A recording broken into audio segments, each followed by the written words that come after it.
ආයුබෝවන් ප්‍රවෘත්ති මැදිරියේ සිට මම සංජීව මගේ ප්‍රථමයෙන් අවධානය ප්‍රධාන ප්‍රවෘත්ති ශීර්ෂ පාඨ වෙත. කඩවත ඉන්ධන පෝලිමක සිටි 70 හැවිරිදි පුද්ගලයෙක් ඇද වැටීමේයි.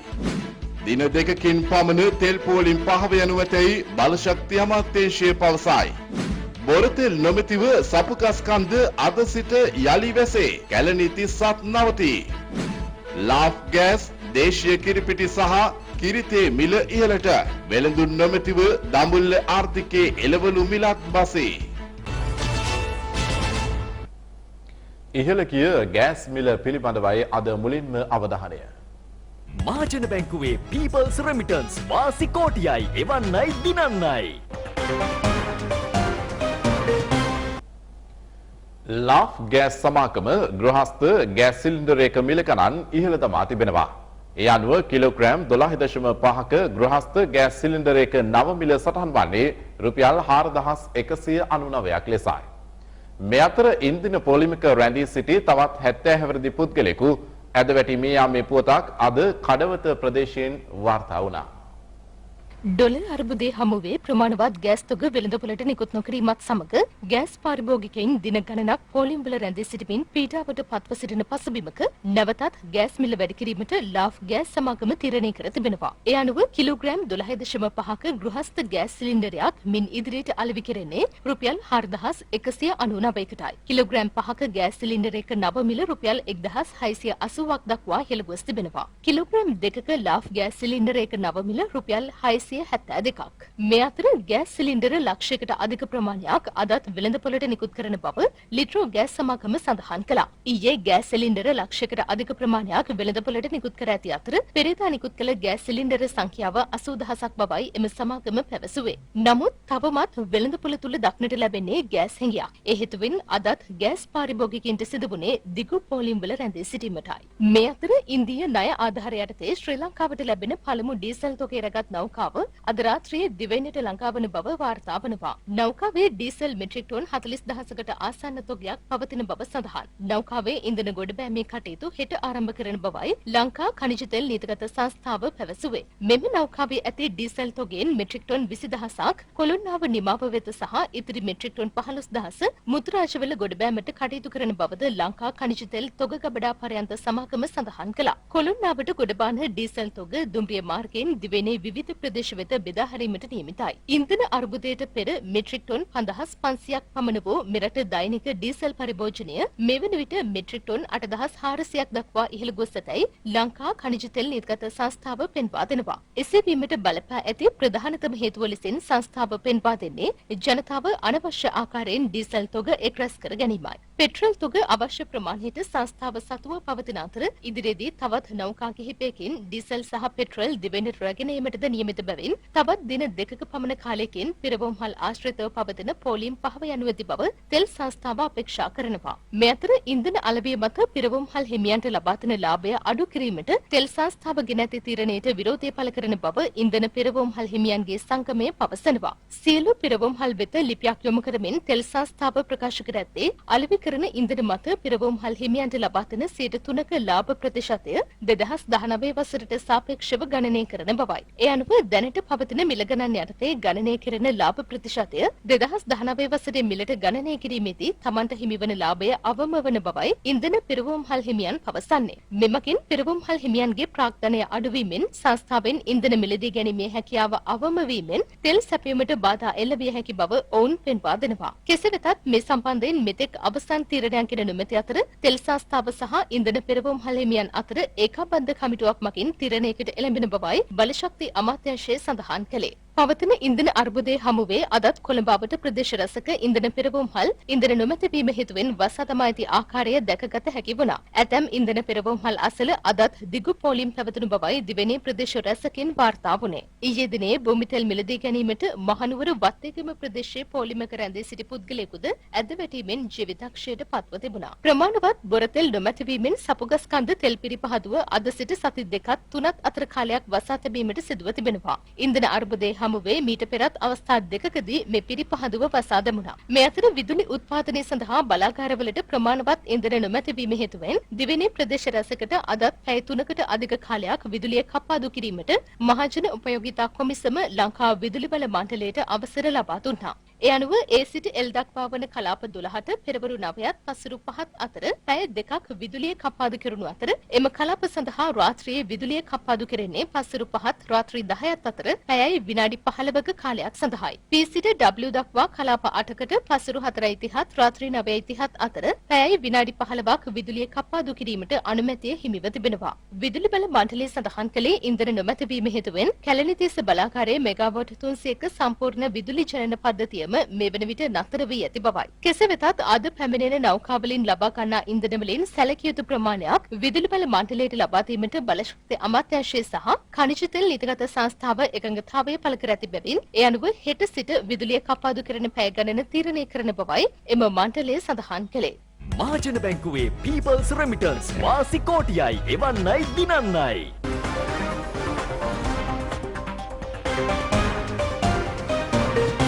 අලුතෙන් SLT Mobitel Home 4G LTE connection ගන්නාට වටිනා ටැබ් කම්පියුටර් සහ ඩේටා දීමනා. මේ අතර ආනයනික කිරිපිටි මිල ඉහළ යාමෙන් පසු දේශීය කිරිපිටි මිලද අද ඉහළ ගියා.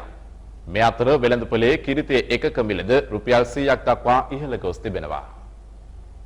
රුපියල් 520ක්ව පැවති පැල්වත්ත කිරිපිටි ග්‍රෑම් 400 පැකටුවක් රුපියල් 105කින් ඉහළ දමා තිබෙනවා. ඒ අනුව දේශීය කිරිපිටි පැකටුවක මිල රුපියල් 625ක් දක්වා ඉහළ යනවා. ආනයනික කිරිපිටි ග්‍රෑම් 400 පැකටුවක මිල රුපියල් 250කින් ඉහළ දැමීමට කිරිපිටි ආනයනකරුවන්ගේ සංගමය ඊයේ පියවර ගත්තා. ඒ අනුව ග්‍රෑම් 400 කිරිපිටි පැකටුවක නව මිල රුපියල් 790ක්. මේත් සමග කිරිතේ එකක මිල රුපියල් 100ක් දක්වා ඉහළ දැමීමට සිදුවන බව සමස්ත ලංකා ආපනශාලා හිමියන්ගේ සංගමය පවසනවා. එම සංගමේ සභාපති අසෙල සම්පත් මහතා සඳහන් කළේ පවතින තත්ත්වයේ හමුවේ ආපනශාලාවල කිරිතේ ලබා දීම අත්හිටුවීමටද සිදුවන බවයි. වෙළඳ පොලේ මුව ආවරණ මිලද හෙට සිට 30%කින් ඉහළ දමන බව සමස්ත ලංකා මුව ආවරණ නිෂ්පාදකයින්ගේ සංගමය පවසනවා. එම සංගමේ සඳහන් කළේ මුව ආවරණ නිෂ්පාදනය සඳහා අවශ්‍ය අමුද්‍රව්‍ය ලබා ගැනීම සඳහා පවතින ගැටලු හේතුවෙන් මෙලෙස මිල ඉහළ දැමීමට තීරණය කළ බවයි. දිවයිනේ ඇතැම් ප්‍රදේශවල බුලත් මිලද ඉහළ ගොස් තිබෙනවා. ඒ අනුව නාවුල බුලත් කොලයක මිල රුපියල් 10 දක්වා ඉහළ ගොස් ඇති බවයි වාර්තා වන්නේ. බුලත් කොලයක් රුපියල් 8.50ක පමණ මිලකට ගොවින්ගෙන් මිලදී ගන්නා බවත් සිල්ලර අලවියේදී කොලයක් රුපියල් 10ට අලෙවි කරන බවත් සඳහන්. කෙසේ වෙතත් මීට පෙර බුලත් කොලයක් රුපියල් 2.50ත් රුපියල් 5ත් අතර මිලකට අලෙවි වූ බවයි නාවුල ප්‍රදේශයේ වෙළඳුන් පවසන්නේ. පුවක් ගෙඩියක මිලද රුපියල් 8.50ක් පමණ දක්වා ඉහළ ගොස් තිබෙනවා. අලුතෙන් SLT Mobitel Home 4G LTE connection ගන්නාට වටිනා ටැබ් කම්පියුටර් සහ ඩේටා දීමනා. මේ අතර ඉන්ධන හිඟය දෙවෙනි ආර්ථික මධ්‍යස්ථානවල කටයුතු සඳහාද බලපෑම් එල්ල කර තිබෙනවා. ඒ අනුව එළවලු තොග ලැබුණද දඹුල්ල ආර්ථික මධ්‍යස්ථානයේ එළවලු මිලදී ගැනීම සඳහා වෙළඳුන් නොමැතිවීමෙන් අද එළවලු මිල විශාල ලෙස පහත ගියා. දඹුල්ල ආර්ථික මධ්‍යස්ථානයේ පසුගිය සතියේ එළවලු මිල සීග්‍රයෙන් ඉහළ ගොස් තිබුණා. නමුත් අද දිනේදී එළවලු මිල විශාල වශයෙන් පහත වැටීමත් සමග එළවලු අලෙවි නොවන තත්වයකට පත්ව ඇති බවයි වෙළඳුන් පැවසුවේ. මීට ප්‍රධානතම හේතුව එළවලු මිලදී ගැනීමට වෙළෙන්දන් නොපැනීමයි. ඒ සඳහා ඉන්ධන හිඟය හේතු වී තිබෙනවා. අද අලුයම යාපනයේ අර්ධද්වීපයෙන් එළවලු තොග විශාල වශයෙන් දඹුල්ල ආර්ථික මධ්‍යස්ථානයට ලැබී තිබුණා. ඉතල ප්‍රශ්න තියෙනවා. ඉතින් මේ වගේ මිනිස්සුන්ට යන්න දෙන්න වාහන ප්‍රශ්න තියෙනවා. ඉතින් ඒකත් එක්ක එළවලු දිනවා දෙන්න කියන්නේ. එළවලු වාහන එන්න ඩීසල් නැති නිසා. ඒකාර 150 දුවා දැන් 180ට තිබුණා. මගේ 160යි 170යි 180යි. මල්ලි මම ජාලේ ඉක්ිය ගන්නද? 80 පල්ලෙහාට. පොන්චි. ඔව් මම ජාලේ 150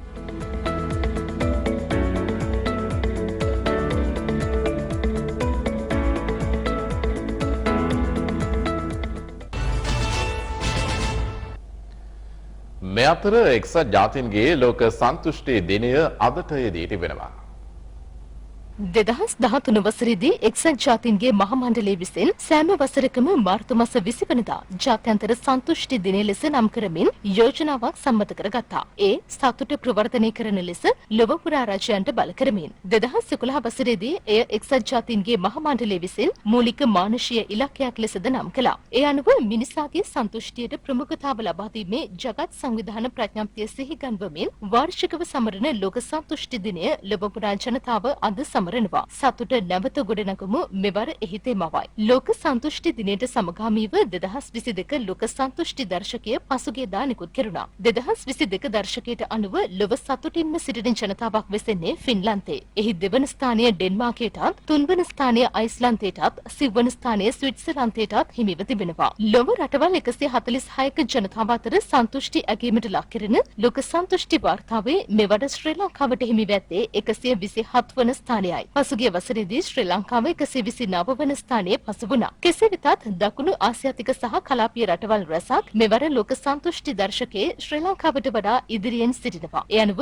පාකිස්තානීය දර්ශකයේ 121 වන ස්ථානයේත්, බංග්ලාදේශය 94 වන ස්ථානයේත් පසු වනවා. නේපාලය ලෝක සන්තුෂ්ටි දර්ශකයේ 84 වන ස්ථානයේ හිමි කරගෙන සිටින අතර තායිවානයට 26 වන ස්ථානයත්, සිංගප්පූරුවට 27 වන ස්ථානයත් හිමිව තිබෙනවා. මියන්මාරයේද මෙවර දර්ශකයේ ශ්‍රී ලංකාවට වඩා එක ස්ථානයක් ඉදිරියෙන් සිටිනවා. තවත් ප්‍රවෘත්තිමය විරාමයෙන් අනතුරුව බලාපොරොත්තු වන්න.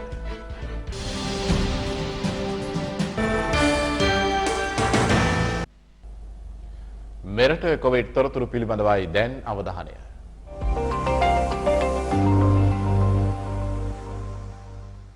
ඊයේ දිනේදී මෙරටින් කොවිඩ් මරණ 4ක් වාර්තා වුණා. එලෙස මිය ගොස් තිබුණේ වයස අවුරුදු 60 හෝ 60ට වැඩි වයස් කාණ්ඩයේ කාන්තාවන් 9 දෙනෙක්. ඊයේ හඳුනාගත් නව ආසාදිතයින් සංඛ්‍යාව 238ක්. මෙරට 6,58,000ක් පමණ වන සමස්ත ආසාදිතයින් අතරින් 6,25,000ක් පමණ මේ වන විට සුවය ලබා සිටිනවා. කොවිඩ් මර්ධන එනත් කරන වැඩසටහන යටතේ ඊයේ දිනේදී තවත් පුද්ගලයන් 12,326 දෙනෙකු වර්ධක හෙවත් බූස්ටර් එනත් මාත්‍රාව ලබාගෙන තිබෙනවා. ඒ අනුව මේ වන විට 76,89,489 දෙනෙක් බූස්ටර් මාත්‍රාව ලබාගෙන ඇති බවයි වසංගත රෝග විද්‍යා ඒකකය සඳහන් කළේ.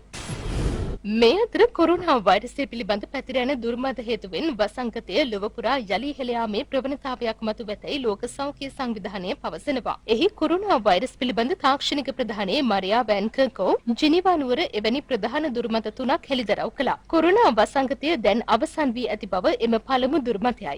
දැනට ලොව පුරා පැතිරෙන ඔමික්‍රෝන් ප්‍රභේදය දුර්වල වෛරස් ප්‍රභේදයක් බව දෙවන දුර්මතය වන අතර ඒ අවසාන කොරෝනා ප්‍රභේදය යන්නද දුර්මතයක් ලෙසයි ඇය හැඳින්වුවේ. මේ හේතුවෙන් ලෝකවාසීන් තුළ අවිනිශ්චිතතාවයක් මතුව තිබෙනවා. එමෙන්ම එන්නකරණය කොරෝනා රෝගය අසාධ්‍ය වීම සහ මරණය වළක්වන මූලික ප්‍රතිකර්මයේ බව ලෝක සෞඛ්‍ය සංවිධානයේ කොරෝනා වෛරසය පිළිබඳ තාක්ෂණික ප්‍රධානී මරියා වැන් කර්කෝ අවධාරණය කළා. රටේ වත්මන් තත්ත්වය සම්බන්ධයෙන් දේශපාලන වේදිකාවේ පළ වූ අදහස් කිහිපයක් කෙටියෙන් දැන්.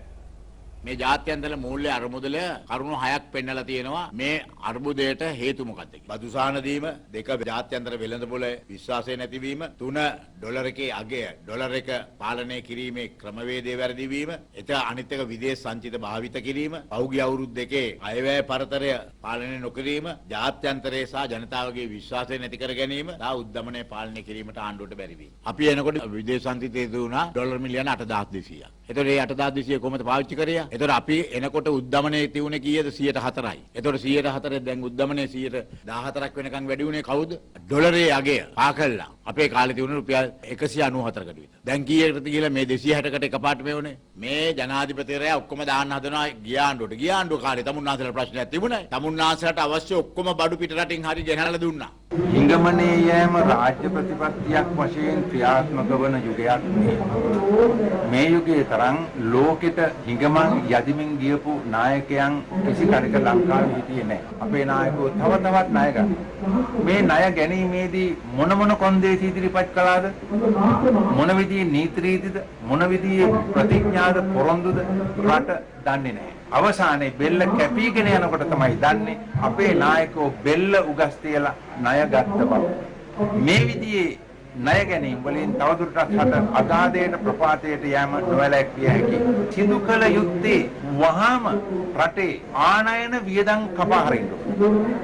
ආනයන වියදම් කපා හරින්න ඕනේ. ඇමතිවරුන්, മന്ത്രിවරුන් ඇතුළු හැම දෙනා වෙනුවෙන්ම කරන මහා පරිමාණ වියදම කපා හරින්න ඕනේ. මේ දුෂ්කර අවස්ථාවේදී සත්‍ය වශයෙන්ම මැති ඇමතිවරු තමන්ගේ වැටුපත් පරිත්‍යාග කළ යුතුයි. තමන්ගේ සුඛෝපභෝගී පහසුකම් පරිත්‍යාග කළ යුතුයි. වැටුපත් පරිත්‍යාග කළ යුතුයි. අන්න එවන් ආදර්ශයක් දුන්නොත් මේ රටේ ජනතාවත් ආදර්ශයට එකතු වේවි. අපි ආණ්ඩුවක් හැටියට අපි තමුන්නාන්සේලාගෙන් සමාව ඉල්ලනවා. අපි මේ අමාරුව හොඳට දන්නවා. සංවේදී ආණ්ඩුවක් හැටියට අපි මේ වගකීම බාර ගන්නවා. අපි තමුන්නාන්සේලාගෙන් ඉල්ලීමක් කරනවා අපිට දෙන්න පොඩි කාලයක්. බඩු මිල වැඩි. ඇයි මේ? දැන් ආණ්ඩුවට බනිනවා තෙල් මිල වැඩි කියලා. අපි තෙල් මිල වැඩි කරන්න කලින් ඛනිජ තෙල් නීතිගත සංස්ථාවේ දවසක පාඩුව මිලියන 500යි. විදුලි බල මණ්ඩලයේ දවසක පාඩුව විදුලි බිල වැඩි නොකරන නිසා මිලියන 460යි. පාසක පාඩුව බිලියන 14කට ආසන්න මුදලක්. ජල සම්පාදන මණ්ඩලයේ ජල බිල වැඩි කරන්නේ මිලියන 12ක් පාඩුයි. දුම්රිය ළංගම බස් වැඩි කරේ නැහැ. ඒව පාඩුයි. ආණ්ඩුවක් හැටියට ජනතාවට අපි බර දුන්නේ නැහැ. අපි බලාපොරොත්තු නැති විදියට ලෝක වෙළඳපොලේ තෙල් මිල ඉහළ ගියපු නිසා ඔබ දැක්කා බැරලේ 120 ගානකට ගියා. රනිල්ගේ මෛත්‍රීපාල මහත්තයාගේ ආණ්ඩුවේ ඩොලර් 29යි. අපි අද 120 ගානකට ගියා. ඒ නිසා ආණ්ඩුවට මේක දරන්න බැරි නිසා ආණ්ඩුවට තෙල් මිල වැඩි කරන්න සිද්ධ වුණා. ඒක ආණ්ඩුවේ ප්‍රශ්නයක් නෙවෙයි ලෝක වෙළඳපොලේ. ඔබ ඉන්දියාවේ බැලුවොත්, සිංගප්පූරුවේ බැලුවොත්, ඇමරිකාවේ බැලුවොත් ලෝකේ හැම රටකම තෙල් මිල ඉහළ ගිහිල්ලා. මේ ගෙවන්න වෙලා තියෙන පහුගිය අවුරුදු 5 ගත්ත ණය අපි අවුරුදු 10ක් රට පාලනය කරා. බිලියන 5.2යි අපි ණය ගත්තේ. අපි අධිවේගී මාර්ග හැදුවා, වරායවල් හැදුවා, පාරවල් හැදුවා.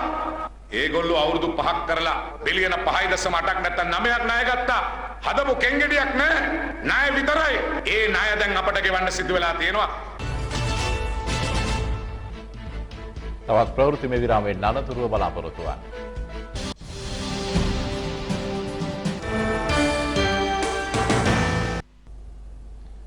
රුසියානු යුක්‍රේන අර්බුදය පිළිබඳවයි දැන් අවධානය.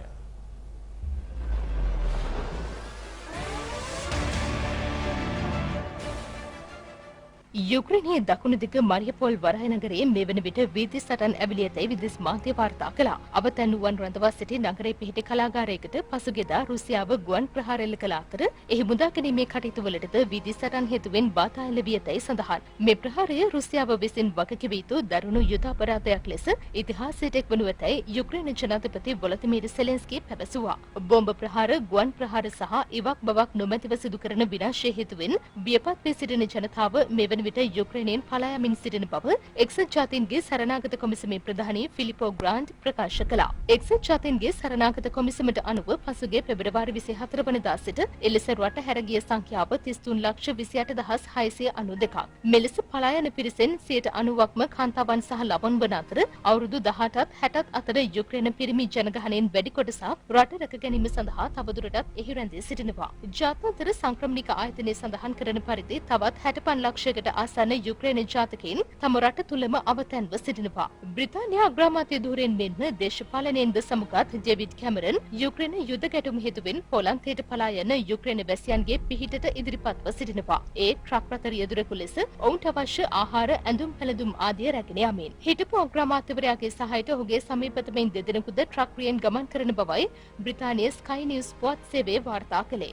මේ අතර ජාත්‍යන්තර ගගන මධ්‍යස්ථානයට ඊයේ ලංකාව රුසියානු ගගනගාමීන් යුක්‍රේන දජයේ වර්ණ සහිත ඇඳුම් වලින් සැරසී සිටීම පිළිබඳ රුසියානු අභ්‍යවකාශ ආයතනයේ ප්‍රධානියා පැහැදිලි කිරීමක් සිදු කර තිබෙනවා. ඔහු කියා සිටියේ ඔවුන් රුසියාවේ යුක්‍රේන ආක්‍රමණයට විරෝධය පළ කිරීම සඳහා එලෙස කහ සහ නිල් පැහැයෙන් සැරසී සිටි බවට බටහිර මාධ්‍ය සිදු කරන ප්‍රචාරය අසත්‍ය බවයි. කෙසේ නමුත් අභ්‍යවකාශ චාරිකාව සඳහා Taman කැමති වර්ණ තෝරාගත් බව ජාත්‍යන්තර ගගන මධ්‍යස්ථානයේ වෙත ගිය රුසියානු ගගනගාමීන් ඊයේ ප්‍රකාශ කළා. මේ අතර සියලු රුසියානු ප්‍රකෝටිපතියන්ගේ බැංකු ගිණුම් අත්හිටුවන්නේ යුක්‍රේන ජනාධිපති වොලදිමීර් සෙලෙන්ස්කී ස්විට්සර්ලන්ත රජයෙන් ඉල්ලීමක් කර තිබෙනවා. සෙලෙන්ස්කී සඳහන් කළේ ස්විස් බැංකුවල එම යුද්ධය දියත් කළ පුද්ගලයින්ගේ මුදල් තැන්පත් කර ඇති බවයි. සෑම පුද්ගලයෙකුටම සවන් දීමට තමාට අවශ්‍ය බව යුක්‍රේන ජනාධිපතිවරයා සඳහන් කළේ රුසියාව සමග සාකච්ඡා කිරීමට සුදුසුම කාලය එළඹ ඇතැයිද පවසමින්. යුක්‍රේනයේ භෞමික අඛණ්ඩතාව යථා තත්ත්වයට පත් කිරීමට කාලය පැමිණ ඇතැයි ඔහු ප්‍රකාශ කළා. යුක්‍රේන ජනාධිපතිවරයා පැවසුවේ එසේ නොවුනහොත් රුසියාව විනාශ කරන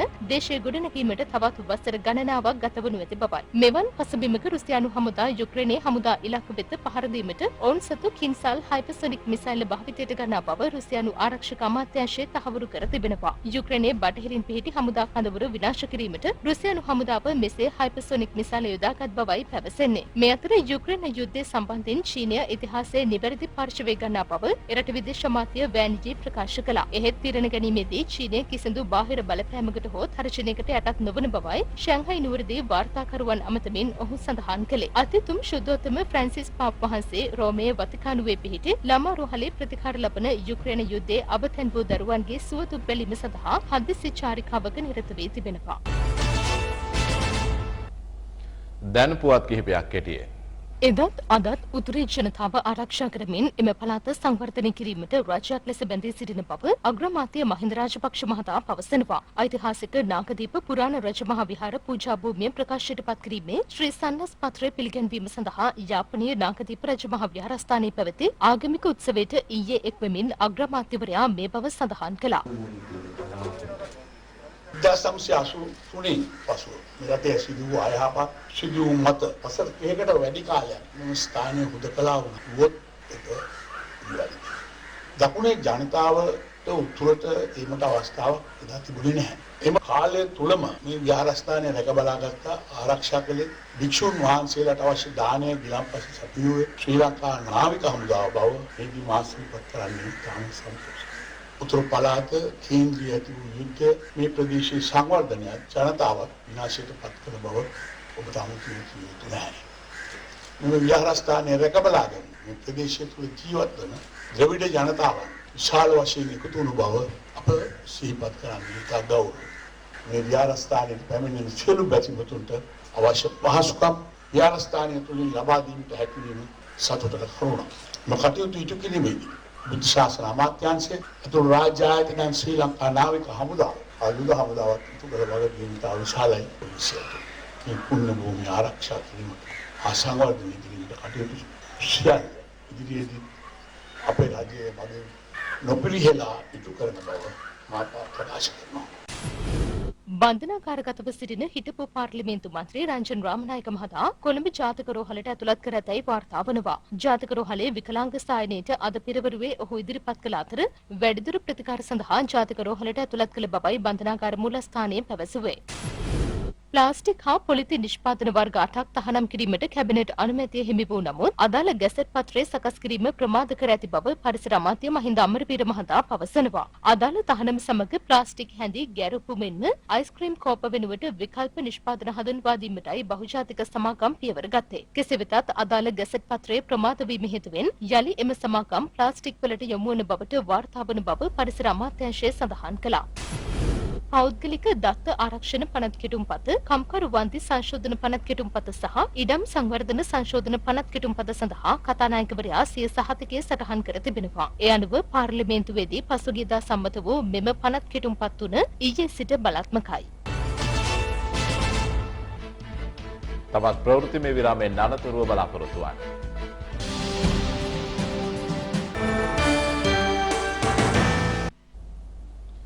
දැන් අවධානය ව්‍යාපාරික පුවත් වෙත. ලබන 23 වනදා රුපියල් මිලියන 56,500ක් වටිනා භාණ්ඩාකාර බිල්පත් වෙන්දේසි කෙරෙන බව ශ්‍රී ලංකා මහ බැංකුව පවසනවා. එහිදී දින 91කින් කල්පිරෙන පරිදි රුපියල් මිලියන 20,000ක් වටිනා භාණ්ඩාකාර බිල්පත් වෙන්දේසි කෙරෙනු ඇත. රුපියල් මිලියන 15,000ක් වටිනා තවත් භාණ්ඩාකාර බිල්පත් එකතුවක් දින 182කින් කල්පිරෙන පරිදි නිකුත් කිරීමට නියමිතයි.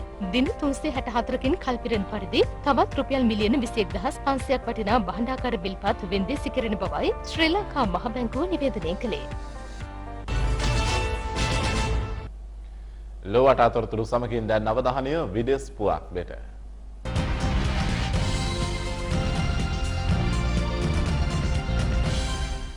මෙවසරේ බෙන්ගාල බොක්කේ වර්ධනය වෙමින් පවතින පළමු සුළු කුණාටුව වන අසානි අන්දමන් සහ නිකෝබාර් දෙවයින් වලට දැඩි බලපෑමක් ඇති කරන බව ඉන්දිය කාලගුණ විද්‍යා අංශ ප්‍රකාශ කළා. අව පීඩනයක් ලෙස ආරම්භ වී අද උදැසන පීඩන අවපාතයක් බවට පත් වූ අසානි සුළි සුළඟ හෙට වන විට සුළි කුණාටුවක් බවට වර්ධනය වනු ඇත. එය අන්දමන් සහ නිකෝබාර් හරහා බංග්ලාදේශය සහ මියන්මාරය දෙසට ඇදෙනු ඇති බවයි ඉන්දිය කාලගුණ අංශ සඳහන් කළේ. මේ හේතුවෙන් බෙන්ගාල බොක්ක මුහුදු ප්‍රදේශයේ දිහිවරින්ට ඉන්දිය කාලගුණ විද්‍යා දෙපාර්තමේන්තුව අනතුරු ඇඟවීම් නිකුත් කළා. මේ සුළි කුණාටුවේ බලපෑම හේතුවෙන් මෙරට දිහිවරින්ටද බෙන්ගාල බොක්ක මුහුදු ප්‍රදේශයේ දිහිවර කටයුතු සිදු කිරීමෙන් වළකින ලෙස කාලගුණ විද්‍යා දෙපාර්තමේන්තුව දැනුම් දීමක් කළා.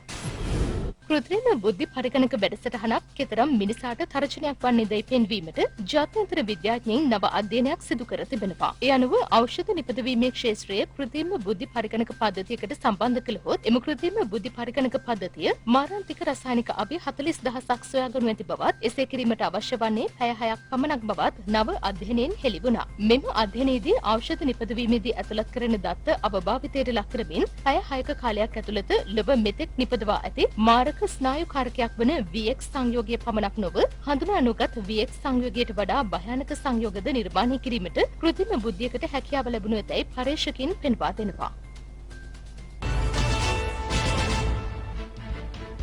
මේ සමගින් අපගේ ප්‍රවෘත්ති ප්‍රකාශය අවසන්. අප යළිත් හමුවන්නේ හෙට සවස 6:55ට. ඔබට සුබ රාත්‍රියක්. කොයි තරම් බිලියන් ට්‍රිලියන් කොච්චර